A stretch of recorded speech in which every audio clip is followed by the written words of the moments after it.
যেই 626 জন ক্যান্টনমেন্টে বন্দী ছিল তাদেরকে কিভাবে ভারতে পালিয়ে যেতে সহায়তা করা হয়েছে এবং তাদের পিছনে কারা রয়েছে।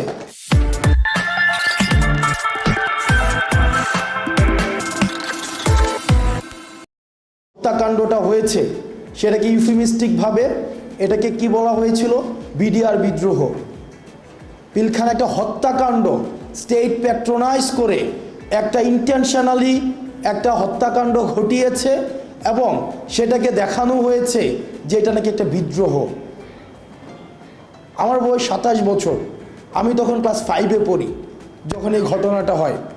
এখনও পর্যন্ত এই যে কফিনের যে দৃশ্যটা আমার চোখে ভাসে, যে নিজের সহকর্মীর কফিনের দৃশ্যটা নিয়ে যাচ্ছে এবং এই মাটির সবচেয়ে কঠিন মনের মানুষ যারা, সবচেয়ে দৃঢ় প্রতিজ্ঞ মানুষ যারা, তাদের চোখ দিয়ে পানি পড়ছে এবং তারা নির্বাক। এবং আমার অনেক অফিসারদের সাথে পরবর্তীতে কথা হয়েছে, সেদিন তারা প্রস্তুত ছিল যারা এই ধরনের আক্রমণটা ঘটিয়েছে তাদেরকে প্রতিরোধ করার জন্য, কিন্তু কোনো ডাইরেক্টিভস পাওয়া যায়নি। সন্ধ্যা পর্যন্ত অপেক্ষা করতে হয়েছে, কোনো ডাইরেক্টিভস নাই। যখন ইন্টেনশনাল অপারেশনটা ডান হয়েছে তখন হচ্ছে একটা তখন থেকে আমার মনে হয়েছে যে আমার ব্যক্তিগত পর্যালোচনা, এই একটা ফোর্সকে ইন্টেনশনালি ক্রিপেল করে ফেলা হয়েছে, একটা গণ্ডির মধ্যে নিয়ে আসা হয়েছে। আমি এই পিলখানাতে দাঁড়িয়ে সৃষ্টিকর্তা কবুল করেছে, আমরা যখন আসতাম যেতাম এবং এই চেতনাটা ধারণ করতাম, এই বিচারের কথাটি আমরা অন্তত এটা প্রতিষ্ঠিত করে দিয়ে যাব এবং সৃষ্টিকর্তা এই সুযোগটা হয়তো আমাদের অন্তত বলার সুযোগটি দিয়েছে। আমরা আপনাদের মধ্য থেকে এই দাবিটা আমরা আরও বেশি বেশি চাই, যেন আপনাদের মধ্য থেকে এই জিনিসটাকে আপনারা এমফাসিস করেন।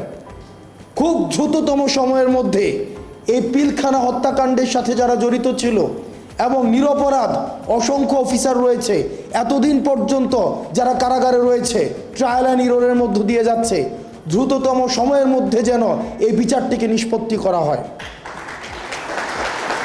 এবং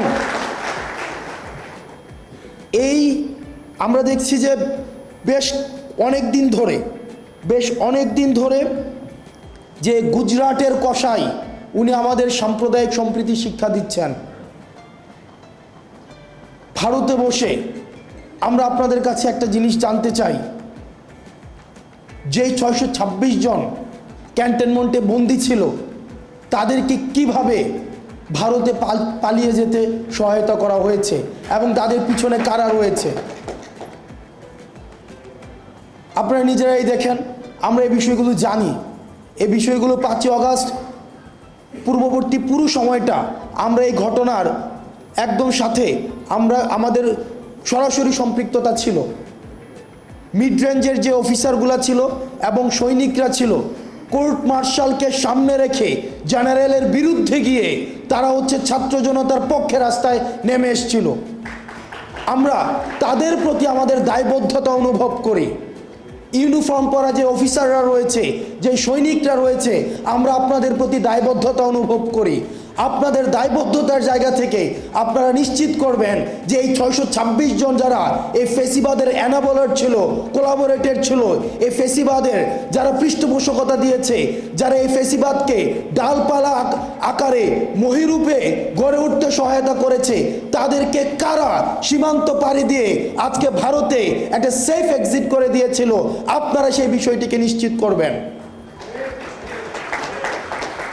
যারা ভারতে চলে গিয়েছে তাদের টাকা পয়সার কোনো অভাব নেই।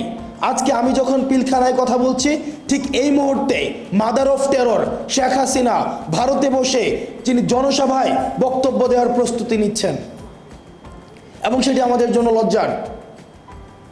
আমরা আমাদের জায়গা থেকে আমাদের এই ভোকালটা, এই যে জুলাই মুভমেন্টটা, এই জুলাই মুভমেন্টে 1500-র বেশি যে শহীদ হয়েছে এবং 22,000-এর বেশি যে আহত হয়েছে, এটা যে একটা জুলাই মুভমেন্ট ছিল, কিন্তু আমরা ওয়েস্টার্ন মিডিয়াতে দেখছি, আমরা ইন্ডিয়ান মিডিয়াতে দেখছি কনস্ট্যান্ট প্রপাগান্ডা চালিয়ে যাওয়া হচ্ছে। এটাকে বলা হচ্ছে rise of fundamentalism and just a political upheaval. আমরা আমাদের জায়গা থেকে এই জিনিসটাকে প্রতিষ্ঠিত করতে হবে। এটা শুধুমাত্র পলিটিক্যাল আভিবাল ছিল না, এটা রাইজ অফ ফান্ডামেন্টালিজম না, এটা একটা সকল শ্রেণী পেশার মানুষের, ছাত্র, নাগরিক এবং সিপাহী যারা, সৈনিক যারা, সবাই রাস্তায় নেমে এসেছিল এই ফেসিবাদের বিরুদ্ধে। এবং এটা ফেসিবাদের পৃথিবীর যে কোনো প্রান্তে, এটা একদম পূর্ব থেকে পশ্চিম, উত্তর থেকে দক্ষিণ, যেখানেই ফেসিবাদ আবার মাথাচাড়া দিয়ে উঠতে চাইবে, এই শেখ হাসিনার পতন এটি হবে একটি টেক্সট বুক এক্সাম্পল।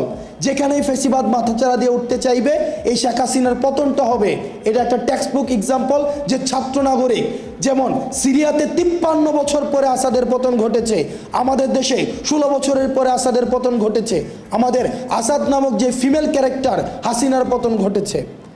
আমরা পরবর্তী 24 পরবর্তী যদি বাংলাদেশটা গড়তে চাই, সেটা আমাদের একসাথে গড়তে হবে।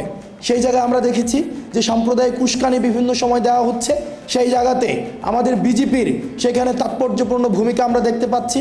আমরা আমাদের পরবর্তী 24 পরবর্তী যে বাংলাদেশটা রয়েছে সেটি গড়ার জন্য আমরা সবাইকে একসাথে নিয়ে আমরা কাজ করতে চাই। এবং ইন্ডিয়ান এবং ওয়েস্টার্ন মিডিয়াতে যেই ধরনের প্রপাগান্ডা এখন বর্তমানে স্প্রেড করা হচ্ছে, সেগুলোর বিরুদ্ধে আমাদের কালেকটিভ কাউন্টার প্রপাগান্ডা সেল আমাদেরকে চালাতে হবে। এবং আমরা আমাদের ফেসিবাদ আর কোনো রূপে আমরা ফিরতে দিব না, এটা কোনো নামে আমরা ফিরতে দিব না। যেই ফেসিবাদ হয়ে উঠতে চাইবে তাদের বিরুদ্ধে আমাদের লড়াই এবং আমাদের সংগ্রাম অব্যাহত থাকবে। আপনারা ভালো থাকবেন, সুস্থ থাকবেন।